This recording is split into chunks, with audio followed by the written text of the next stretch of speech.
Bueno, hoy nos toca hablar de tres principios fundamentales de la seguridad informática que casi siempre se aplican y que nosotros como técnicos de cualquier forma, de cualquier tipo que seamos, vamos a tener que aplicar constantemente para mantener nuestros sistemas seguros. Vamos a empezar. El primer principio, quizás el más fácil, se llama defensa en profundidad. ¿A qué se refiere defensa en profundidad? Se refiere a que nosotros tengamos que tener varias capas de defensa para defender algo. ¿Qué significa? Por ejemplo, nosotros queremos defender un sistema, no solo vamos a quizás poner un antivirus porque creemos que puede ser atacado por virus, sino que además de poner un antivirus, vamos a poner un firewall. ¿Qué hace el firewall? El firewall defiende contra supuestos ataques o uso de puertos que nosotros no deseamos. Entonces ya tenemos otro elemento de defensa. Pero también, por ejemplo, por más que pongamos un antivirus y pongamos un firewall, por ejemplo, tenemos que poner una contraseña. O quizás tenemos que encriptar ciertas carpetas para que no se puedan leer en el caso que nos la roben. Todas esas cosas son elementos de seguridad, ¿no?, que son individuales, pero nosotros los hacemos trabajar como un conjunto. Eso se llama defensa en profundidad, a que cada uno, ¿no?, de los sistemas que queremos proteger no puede estar defendido por una sola cosa, sino que tiene que estar defendido por un grupo de cosas, un grupo de elementos que lo vayan defendiendo, y que en el caso de que uno de esos sea violado o sea roto o sea lo hayan logrado pasar los hackers o el virus o lo que nosotros tengamos, exista otro elemento que nos esté defendiendo después.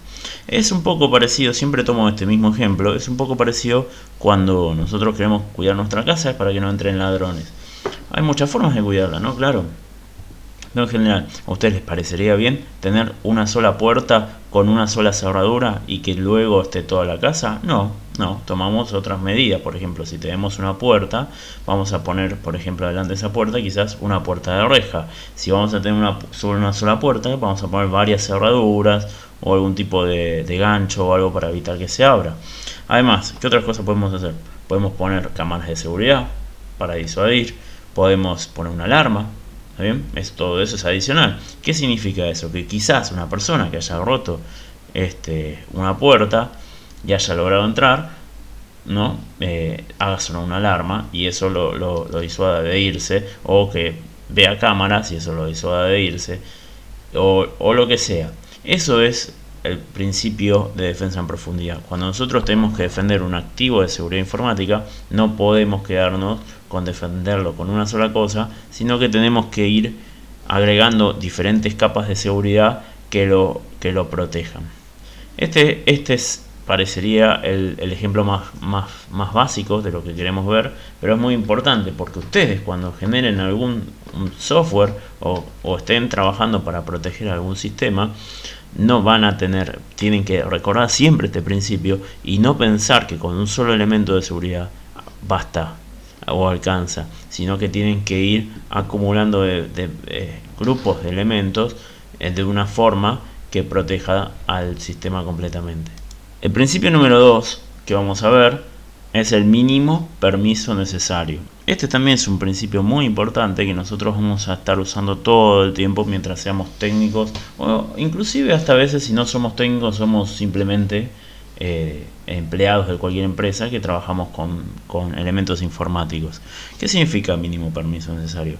Básicamente, como lo dice el nombre, es que cada persona tenga el mínimo permiso que necesita para realizar su trabajo y no más permisos que eso. Es como que si nosotros tuviéramos una fábrica, una oficina, y una persona tenga acceso a una oficina, ¿no?, a una zona de ese lugar, solo le vamos a dar la llave para esa zona y no para las demás.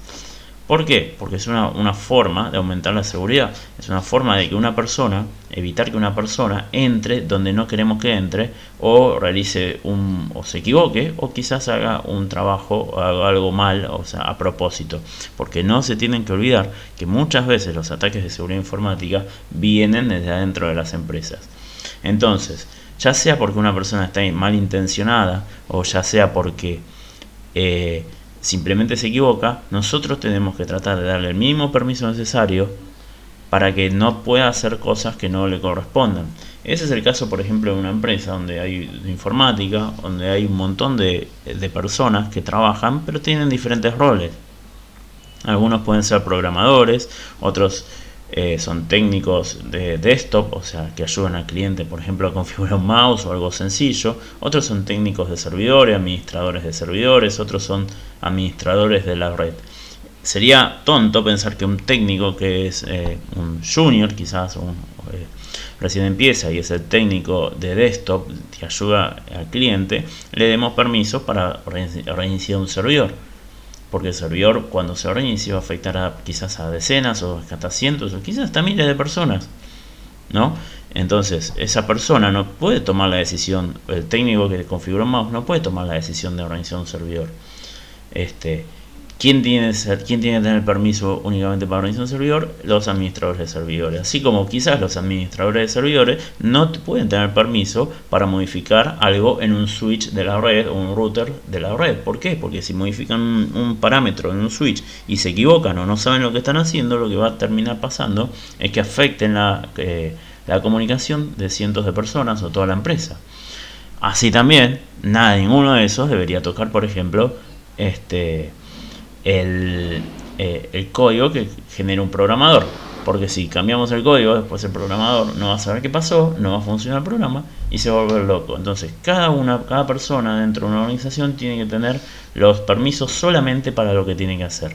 Eso es algo que nos pasa todo el tiempo y nosotros tenemos que trabajar para evitar que una persona tenga permisos de más.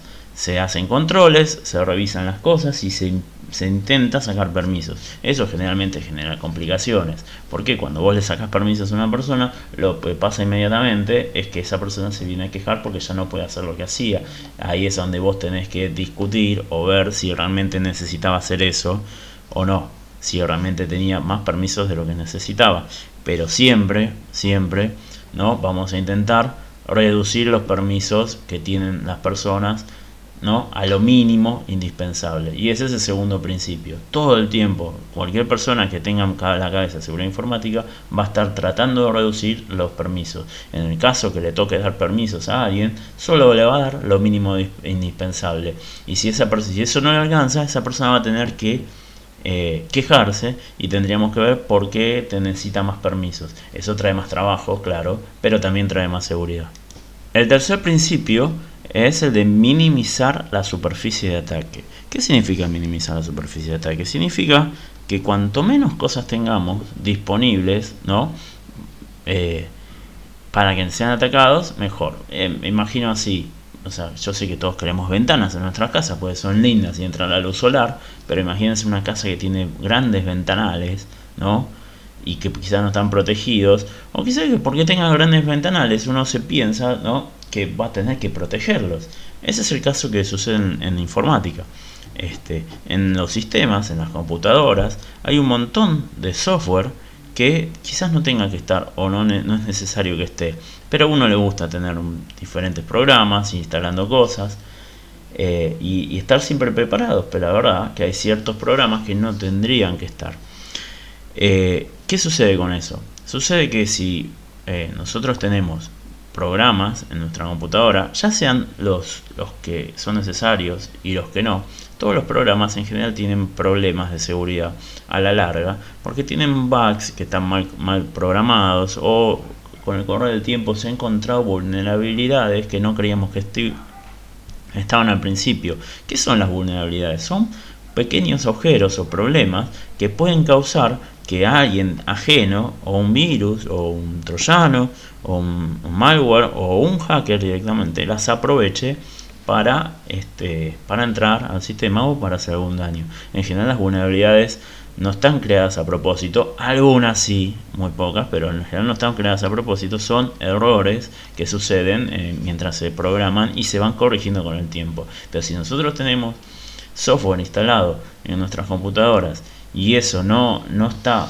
debidamente monitoreado, puede suceder que ese software tenga vulnerabilidades y puede ser que no las estemos corrigiendo porque ese software no tendría que estar donde está, ¿no? A eso se llama minimizar la superficie de ataque. Por ejemplo, si yo tengo una computadora desktop o una laptop con la cual yo trabajo todos los días en mi trabajo, ¿no? Y tengo que tener el software correcto que me haya permitido la empresa o la organización para la que yo trabajo, que puedo tener. Por ejemplo, puedo tener un editor de texto, puedo tener algún editor para programar, puedo tener algún programa que me ayude a diseñar una red o lo que sea. Pero, por ejemplo, no podría tener en mi desktop, ¿no? Un programa de música, ¿no? O un programa, un software para reproducir videos. Bueno, corresponde, ni te cuento un videojuego, ¿no? No tendría que tenerlo. ¿Por qué? Porque si ese videojuego que yo tengo tiene vulnerabilidades, nadie se va a encargar de corregirlas. Quizás yo sí, pero la mayoría de las personas no. Entonces, ¿cuál es el motivo de esto? Tratar de minimizar la superficie, ¿no? Que puede ser atacada o que puede tener vulnerabilidades y me puede causar un problema.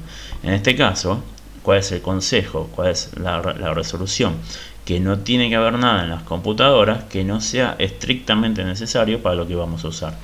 En las desktop, o sea, en las computadoras que utilizamos las personas para hacer nuestro trabajo, es posible que haya cosas. Pero, por ejemplo, si ya nos vamos a otro nivel, a los servidores, ¿no? Que son más importantes y tienen mucho más trabajo, no podríamos permitir que haya cosas que no correspondan a un servidor. Un servidor, que por ejemplo que es un servidor de base de datos, quiere decir que da un servicio de base de datos para que de algún programa o de alguna forma se acceda y se recuperen datos que son importantes para un negocio, jamás podría tener un software para escuchar música.